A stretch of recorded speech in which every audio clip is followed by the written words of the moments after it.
বাচ্চা কোনোভাবেই ধৈর্যশীল হচ্ছে না, স্থির হচ্ছে না, এত কিছু দিয়ে শেখাচ্ছেন তারপরেও কাজ হচ্ছে না। তাহলে কি করবেন? কি করলে বাচ্চা শিখবে? ইউসি, বেশিরভাগ সিচুয়েশনে আমরা বাচ্চাকে অনেক ধরনের কথা এক্সাম্পল দিয়ে বোঝানোর চেষ্টা করি, বাট বাচ্চাদের নেচারটা এমনই যে বাচ্চাকে আপনি যা বলছেন সেখান থেকে পুরোপুরি কপি করে পুরোপুরি শুনে যতটা না ওরা শিখে এবং অ্যাপ্লাই করে, এর থেকে অনেক গুণে বেশি ওরা আপনাকে দেখে শিখবে। এটার মানে হচ্ছে এই, আপনি আপনার বাচ্চাকে যখন বলছেন যে তুমি ধৈর্যশীল হও, তুমি স্থির হও, শান্ত হও, এই সময়ে বাচ্চা ধৈর্যশীল, স্থির এবং শান্ত হবে না।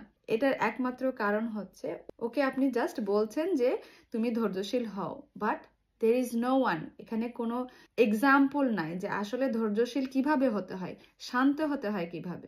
নিজের যে কোনো আনওয়ান্টেড সিচুয়েশন যেভাবে ম্যানেজ করছেন, যে রিয়াকশনটা আপনি এক্সপ্রেস করছেন সেগুলোকে ম্যানেজ করার জন্য, সেগুলোই আপনার বাচ্চা আপনার কাছ থেকে দেখে সেটাকে মিররিং করছে, শিখছে।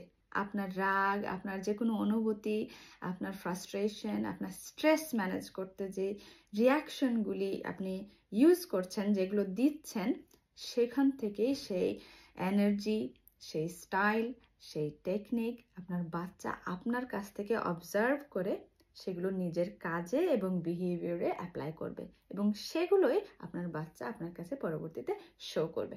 সো বেসিক্যালি আপনি যখন আপনার বাচ্চাকে বলছেন তুমি শান্ত হচ্ছ না কেন, শান্ত হও, নরম সুরে কথা বলো, রেসপেক্টফুলি কথা বলো, এগুলো আপনার বাচ্চা আসলে কোনোটাই বুঝে না আনলেস আপনি আপনার বাচ্চাকে সেটা শো করছেন।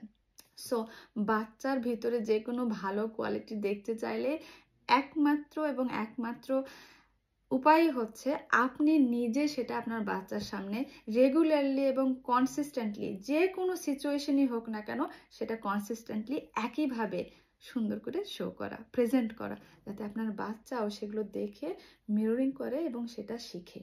সো বাচ্চাকে ঠিক করতে যাওয়ার আগে, বাচ্চা যে কোনো বিহেভিয়ার ঠিক করতে যাওয়ার আগে আপনার নিজের ছোট ছোট পয়েন্টগুলি নোট করে সেগুলোর উপরে কাজ করুন। এটা হতে পারে আপনার নিজের টোন অফ ভয়েস, আপনার নিজের বডি ল্যাঙ্গুয়েজ, ইভেন আপনার বাচ্চাকে আপনার দেখার ধরন, সেগুলির মধ্যে যখন আপনি পরিবর্তন আনবেন, তখন আস্তে আস্তে স্লোলি আপনার বাচ্চার বিহেভিয়ারেও দেখবেন অনেক পরিবর্তন চলে এসেছে। ভালো থাকুন।